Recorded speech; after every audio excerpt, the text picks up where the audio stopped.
Well, your refrigerator's freezer is all frosted up again. And look at this. You open the door, you got frost here, frost there.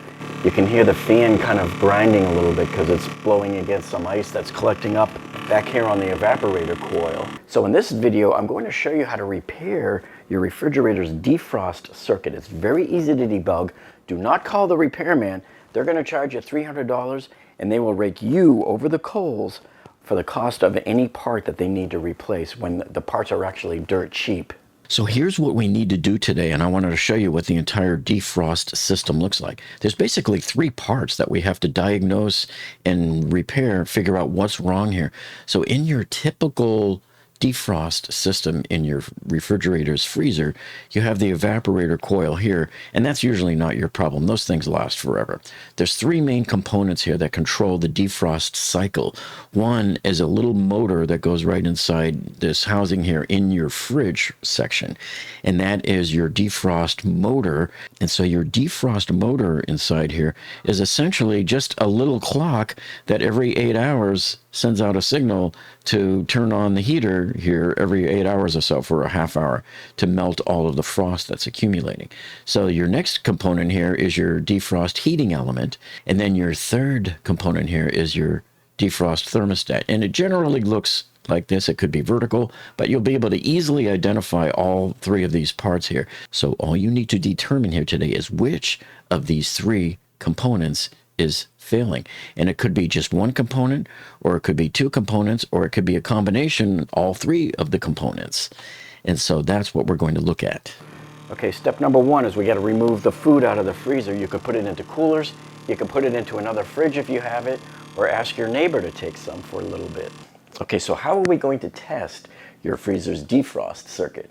Well, luckily, there's a back door for us to get in here to this. So we're going to use just a flathead screwdriver to turn our defrost circuit on manually. This is what we're going to do to make it go into manual on mode, defrost mode, because it's not getting in there by itself right now, so we need to find out why. Luckily, there's a way that they provide for us to do that. So if you have a refrigerator like this, and if you have a control panel right here, right in the middle of it, or maybe in the back, is a large hole that we're going to stick the screwdriver up in there, and we're going to turn a screw. We're going to keep turning that screw while it clicks until it does one big click. It goes click, and then the blower fan is going to turn off. And then once that turns off, that's how you know that we're off here. And now we're in the manual defrost mode, and then the heater should come on in there. But this is the first important step for you to do to determine what's wrong with your freezer, because this is the easiest one to do. You can find out in about 10 seconds whether or not your system is actually going into defrost mode or not. And as it turns out, statistically, 65% of our failures on freezers like these is because of the thermostat in here. So just over years of use, over time, they stay in the open state, the switch in there, and if it doesn't close, you can't get power to the heater, and the defrost never comes on. After that, 25% of the failures are right here, your little defrost timer motor, which is actually the controls that we're hitting here when we stick our screwdriver up inside here. So your defrost timer motor sits right up in here. So these fail 25% of the time. And then your heater element, that fails 10% of the time. So that gives you an idea of what's the most likely cause going to be here. Every one of these refrigerators, every refrigerator has something like this. See? So you find that big hole there, and that's where you'll find the manual set screw, and you just find it, you keep turning it, until it clicks. So did you hear that? You hear it click? That means that it's in manual mode now. So here's what it actually looks like when you're looking at it. So if you were from underneath looking straight up at it, this is where you're actually attaching with your screwdriver, your flathead screwdriver. So you're reaching up that hole, and you're going to keep clicking it until you hear that main big click that turns off the blower fan. So you see, you can hear those little clicks. Keep listening for the big click. Right there, that was it. Then you stop. Now the blower fan is off. The heating element is going to start to come on now. And now we can dim the lights and take a look back there and see if the heater does indeed come on. It should be glowing red. And you should also be able to feel the heat coming from it. That's how you know that you're in a defrost cycle, and that now your freezer, the defroster, is now melting the frost that is accumulated there on your evaporator coils. Okay, so we ran the freezer defrost cycle test, and guess what? The circuit didn't come on. In fact, you could tell here, it just sat there staring at us with a blank stare on its face. The heating element never came on. Remember, it's supposed to turn on and glow red at the bottom of the coils like you see here on the screen. This is what many of you are going to see when you run this test, provided that your circuit's working and everything. So we're going to have to show you how to diagnose and repair all three of these parts that we just showed you a minute ago. But the fact that the heating element didn't power up tells us one thing. It narrows it down to two parts, because we know it's not the defrost timer motor, because remember when we put the screwdriver to it and we heard it click? That definitely turns on the circuit. So if the circuit doesn't come on, your only two choices are that it could be the thermostat gone bad, or it could be the heating element gone bad, and both are very easy to change. So we're going to save you hundreds of dollars. Do not call the repair guys to come do this. You can do this yourself.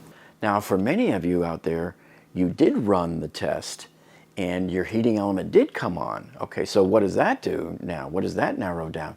Well, that means that obviously the thermostat is working in your case. And if the heating element came on, then of course the heating element is working. So what does that mean? That only leaves this here. So this is a very common failure mode here. Simple, dumb little motor that's set up to give you about an 8-hour interval, that every 8 hours it makes that click that you heard, and it turns off the blower, turns on the heater for 30 minutes, keeps on spinning, and then it comes out of that state and clicks again and turns the blower back on and turns off the heater, and that's how the cycle continues 3 or 4 times a day, all day long, every day. So once we swap out this motor here, we'll be fine again. You'll be up and running in no time. So provided your freezer is set to 32 degrees or less to run the test, and you set it into manual defrost mode, and the heating element comes on, well, then that means that your heating element is fine, and also your defrost thermostat is fine. So the only other part that could be wrong here is your defrost motor right inside here. And remember, this defrost motor just resides right here inside this housing. Very easy to swap out. You get your quarter nut screwdriver, and there's one there, there's one right here, and there's another one right here. So let's get those.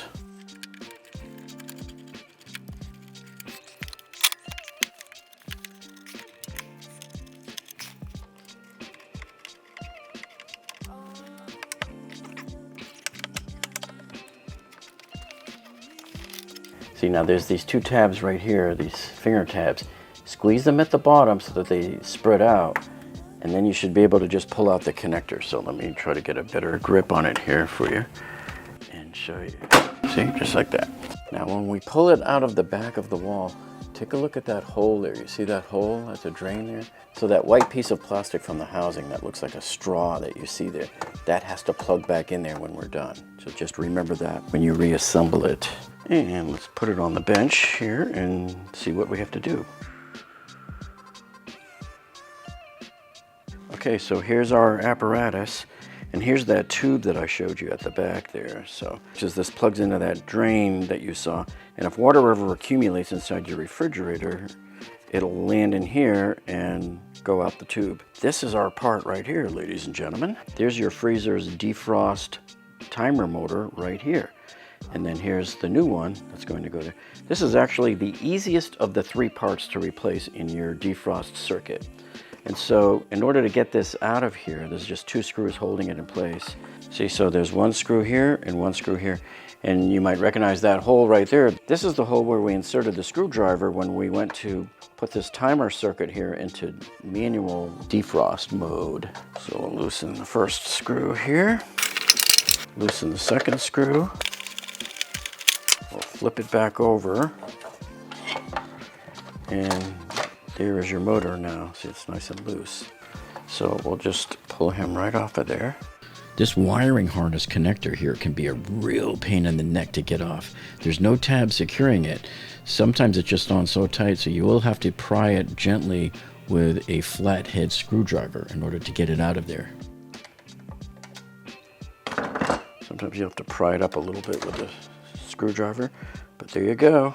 We're going to take the new motor and plug it right back in the way it came off. Now this has to flip over this way in order to match the keyed connector. Okay, so we're plugged back in. Now, one thing I want to point out to you before I reattach this right here is your refrigerator's thermostat.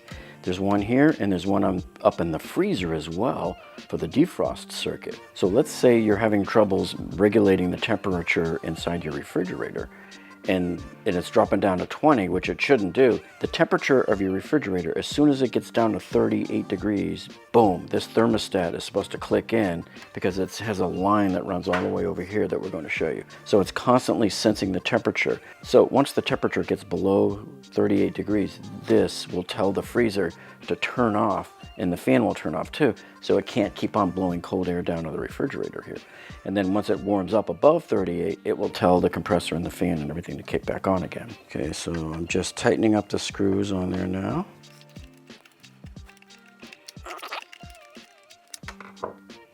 So I wanted to direct your attention over here to this. You see this white tube over here? This is your capillary tube. See this guy right here? What this does is there's a wire inside here. It's actually a capillary tube, not a wire, but it looks like a wire, and it fits inside this insulation, and it goes all the way down here and goes back to that little thermostat that I showed you a minute ago. But you see the problem here? It's out of these clips, so sometimes over time people can bump it or move it or something, and this needs to be right inside these clips. It's very critical, that pathway that they set for it. So I'm going to show you why, because see how that end of it pops out there?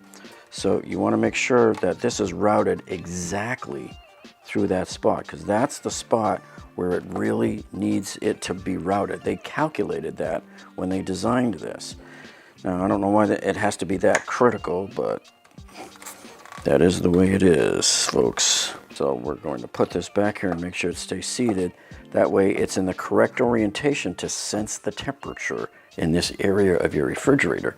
Get some alcohol in there and try to clean out this area with the Q-tips. There's a little bit of mold and dirt and stuff that collects up over the years whenever you have leaks. We're ready to put the beast back. Okay, so this part is going to go in that hole right in the back there in the drain. That's very important. So it's in there now. This is keyed, so it's pretty hard to screw that up. And let's just put it back up into place and put the screws back in. You can put the screw in here. And find that opening right there.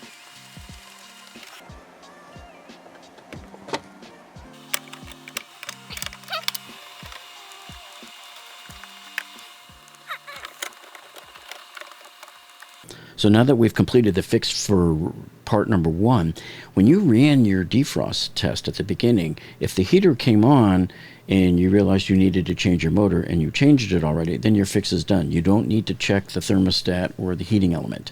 But if during that test, if your heating element did not come on, now you have to determine whether it is the thermostat that failed or the heating element that failed and fix that. So now the next thing we want to test in here is the defrost thermostat, and it's located in this fridge. It's usually right back here behind the panel. So we're going to remove the panel, but you can see it's very simple. I like to use a hex driver, and I think this is a 1/4-inch drive one.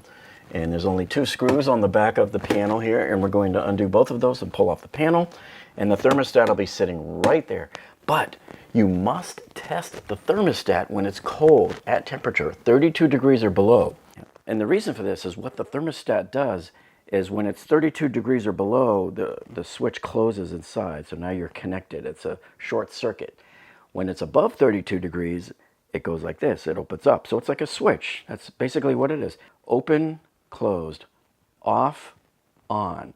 So when it's shorted out like this and below 32 degrees, it supplies power to the heater element. So we need to make sure it's operating correctly right now. So number 1 most important thing, remember to unplug your refrigerator or cut power to it before you do this. But you have to do this quickly because you want to get in there while it's still cold. See, it clips right around the tube. So you just unclip it from the tube. See how there's that clip there? There's your thermostat. Cable goes right there. And you got to try to undo this connector right there. Okay, so we need to get this whole panel out of the way. So I'm going to start way in the back here by unplugging that big wiring harness for the fan. The way you remove this is there's two tabs up the top here. You squeeze them in like this, pinch them, and then it will release. See, just comes right out like that. Now, no, that's good enough. We can just take this right off. And then the panel you just set outside in the sun to warm up, dry off, and thaw out and all of that.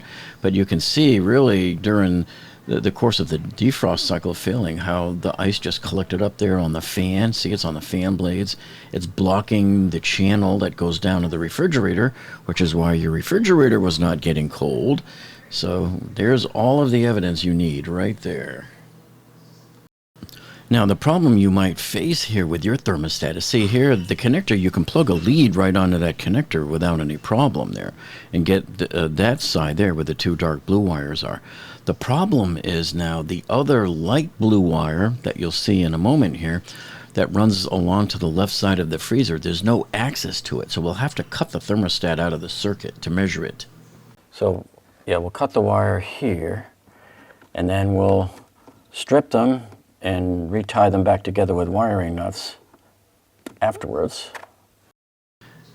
Okay, so we're trying this trick here. Sometimes putting it in ice water will make it cold enough that you can now measure the ohms across the leads there. The problem is unless you can measure the temperature of that water and know that it absolutely got below 32 degrees, it's not going to work. The switch will not close and you'll get a false failure. You'll think you have an open circuit here on your thermostat when you really don't. So you're better off putting it into a freezer that you know is below 32 degrees for about a half hour first. So let's see what it says on the meter there. See, 0.6 mega ohms. That should be a short circuit right now. That should not be, that's almost an open circuit. For all intents and purposes, that is not anywhere near being operational. So that we know that this defrost thermostat right here is bad. And it, sometimes you can tell by looking at them, it doesn't look like it's puffed up or anything leaking out of it. Sometimes they can just go bad and they can look perfectly good to your naked eye. And so after a couple of days from Amazon Prime, of course, our new thermostat kit arrives. And here it is. We'll pull it out of the bag and show you. So there's the brand new thermostat. And you always want to check it against the old one. Hopefully the colors of the wires and everything match. I like to have everything match up. And you can see here it does. So let's put it in. Now remember, to test your thermostat, it must be tested at 32 degrees or below, or the switch will not close inside of it. So we're going to put it in a known working freezer, and there's the temperature gauge there, and we'll know that this thing is down to like 10 degrees. We'll leave it in there for about a half hour or so, pull it out, and test it, and you only have about 5 minutes to test it at room temperature before it opens back up again. So about a half hour later, we pull our brand new thermostat back out of the freezer, and we'll take it and put it on the bench and test it for ohms. Okay, so I got the thermistor out of the freezer very quickly. Let's get it measured, and let's see if it's good. And there you go, see? Sitting right there at 0.3 ohms, which is basically 0 ohms, which means it's a short, which means that the thermostat is doing its job at this point. When it's below 32 degrees, the switch is supposed to close, completing the circuit. So that's why it's measuring as essentially a short circuit here. Now you only have about 2 or 3 minutes really to get this measurement, because eventually you're going to hear it do a click. And when it does, that's how you know that it's changing. See, I just heard it click, and then look at the display. See, now it's up at almost 1 mega ohm. So there it was clicking off. So we had barely just 2 minutes to get this measurement in. So then I like to put a nice towel down, and I love my little Ryobi area lights, these LED lights. I got to tell you, these are the best things. These have saved my bacon so many times over the years. I have like 4 or 5 of these. I always use them. I stick them in an area where I need a whole lot of nice, well-lit, even lighting, and I use these a lot at the bottom of my vanities when I'm doing work with the P-traps or installing new kitchen faucets, bathroom faucets, that sort of thing. But these will light up a whole area really good for you. And then the other side here for the thermistor, I plugged the old pigtail that I cut off of the old one. It connects right back onto the new one here like this. And we just need to determine what's going to go here. I'm pretty sure the light blue wire is going to go to that light blue wire. Then these two darker blue wires here are likely going to connect on to here. So now to wire up our brand new thermostat kit that came, the kit comes with two of these little bullet connectors. These are crimping connectors. And so what you have to do is we're going to put in the wire on one side of the connector here like that and push it all the way in until it's tight. And then we'll take the other wire here and do the same thing on the other side. We'll crimp it down with a pair of pliers. And then this you have to slide on before you do anything. This is your heat shrink tubing, and we'll center it over the connection when we're done and use a heat gun. If you don't have a heat gun, you can use like a lighter to put a little flame under it and melt it. And because this is an FS2 type of tubing, this supposedly has some kind of a adhesive inside of it that once you melt this down, the adhesive oozes all over the place there and makes it a watertight seal. But don't forget, you gotta put this on the wire before you do your crimping. So in this case here, we can slide it on here, and we have that side in. And I like to put both the wires in first, just in case I miss and crimp on the wrong side or get too far over into the other side, and then you can't get the other wire in. Okay, so now that we have our wire in there, I'm going to use my little crimping tool. So what this crimping tool does is it allows you to really squeeze down focused on that connector. Makes a nice good snug connection. So now we will apply some heat under the heat shrink tubing and melt that into place. Now, since most household hair dryers don't get up to enough temperature to do this, and if you don't have a heat gun, you're going to have to use a lighter. And the way you do it is you start it near the center. Don't let the flame touch it, and move it around from the center to the outside. See? And you'll see it'll shrink into place. And you want to move it all around. I try not to let the flame touch it because I don't want to scorch it and burn it. I just want it to melt from the temperature.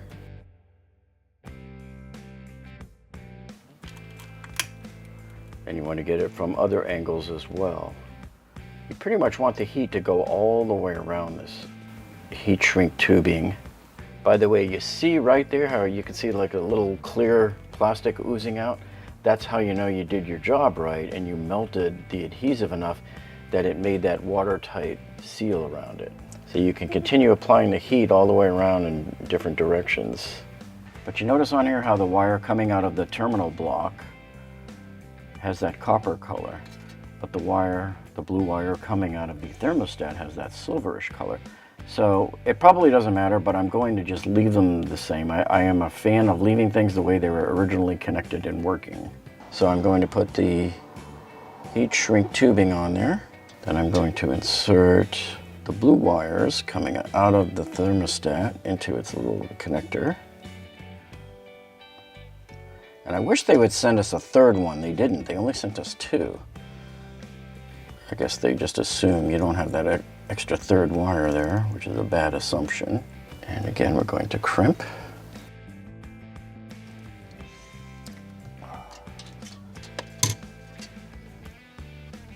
And again, we have another nice snug connection.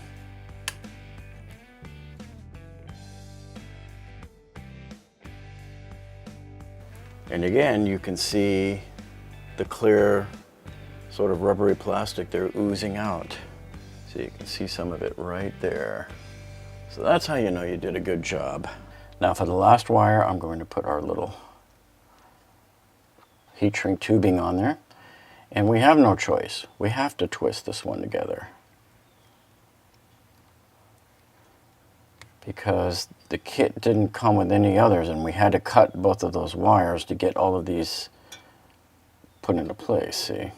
I do keep these little guys around, all the little tiny wiring nuts. It should hold it fairly secure, but how long it will remain waterproof might buy you a few more years, who knows. All right, so now that I got it as reasonably close as you could expect redneck engineering to be, I figured I would introduce some electrical taping here and try to seal that up. So the connection was never in question here. We had a good connection.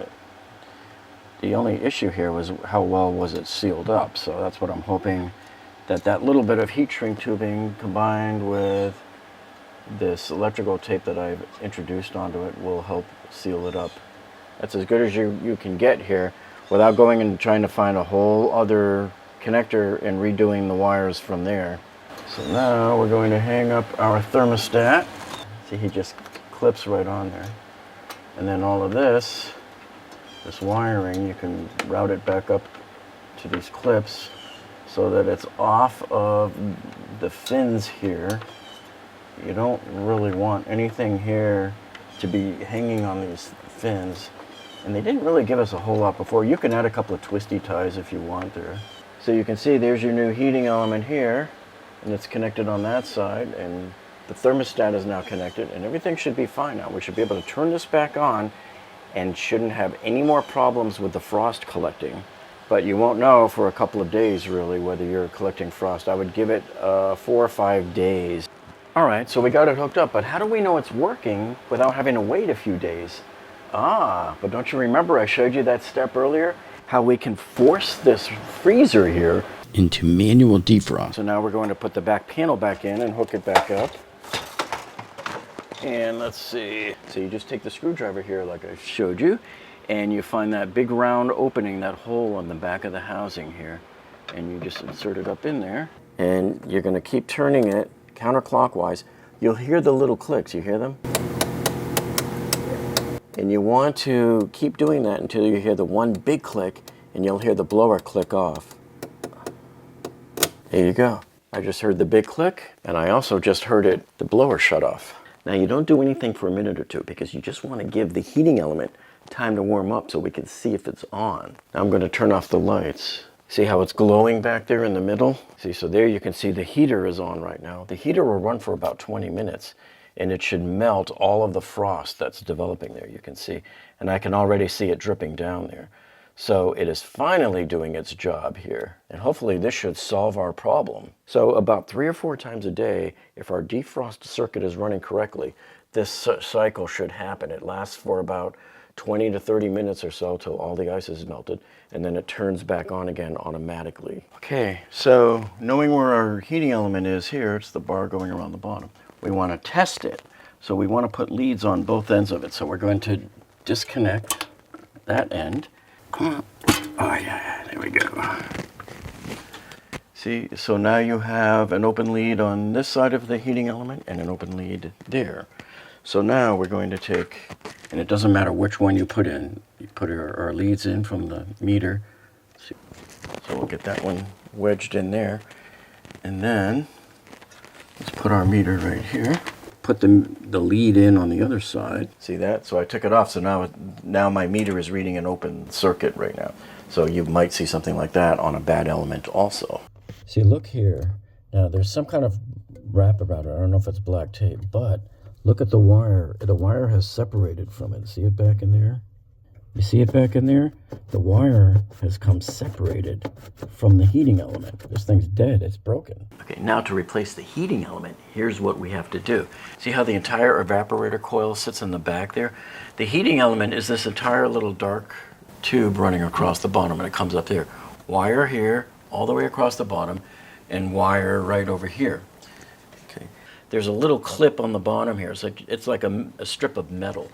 And there's another metal clip right here that holds it in place. So all we have to do is remove both of those clips, and then we'll be able to remove the heating element.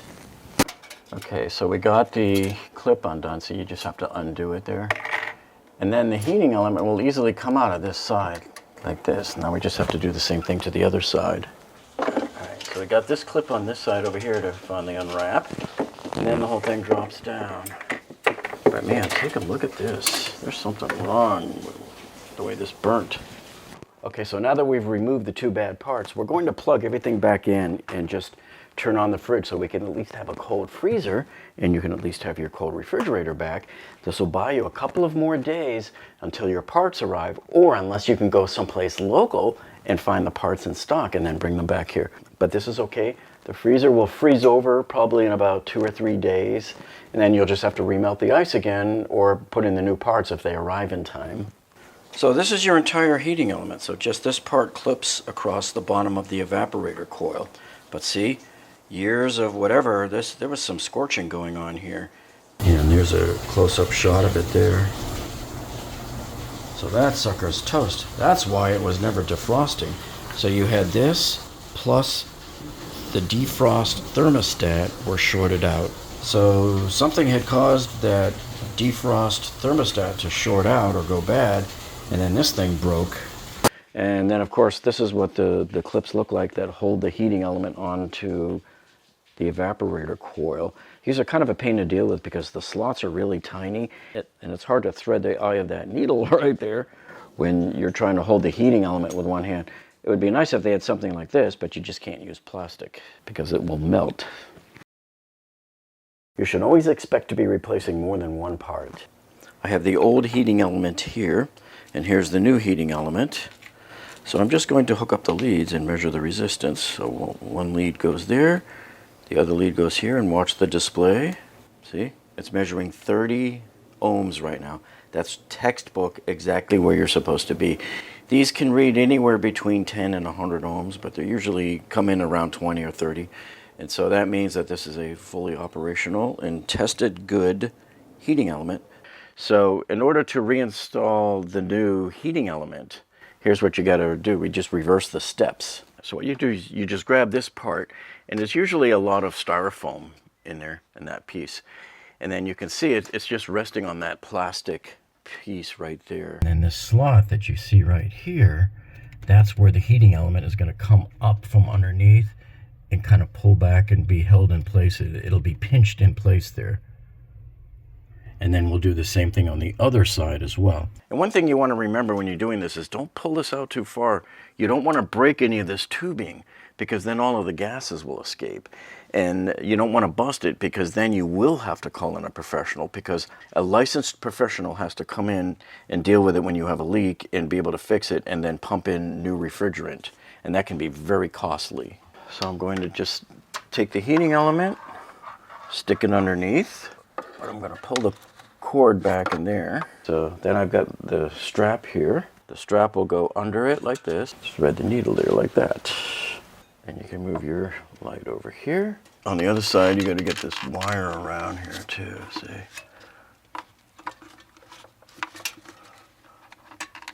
See, so now your heating element is hanging there. Then you can install the next clip. Just feed it through. So we'll get that one wedged in there. And then, let's put our meter right here.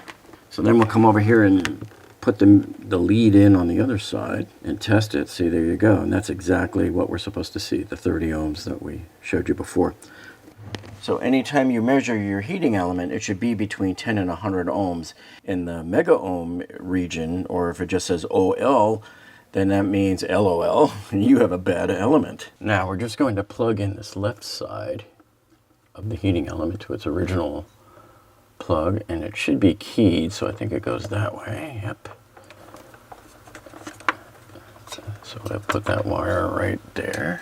Is a large hole that we're going to stick the screwdriver up in there, and we're going to turn a screw. We're going to keep turning that screw while it clicks until it does one big click. It goes click, and then the blower fan is going to turn off. And then once that turns off, that's how you know that we're off here.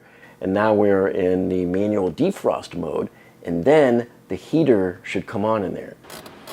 You keep turning it until it clicks. Did you hear that? You hear a click? That means that it's in manual mode now. You could turn the lights off to see the heating element even better, but you probably will be able to see it even with the lights on, and you'll feel the heat too. Now you can reattach the back panel and put the shelves and everything back. Some of you might want to wait on putting back that back panel until you've tested the heater element again to make sure that that defrost circuit does indeed come on. Okay, so this should solve your issue of your freezer completely frosting over all of the time and not defrosting, while at the same time your refrigerator was getting warm. So after that, if you have another refrigerator with problems with your water dispenser not working right, you'll definitely want to check out this video here. And if you have that weird squeaky noise coming out of your refrigerator out of the back, man, you got to check out this video here for that. We have a great fix for that. So thanks for joining us, and we'll see all of you on the next one.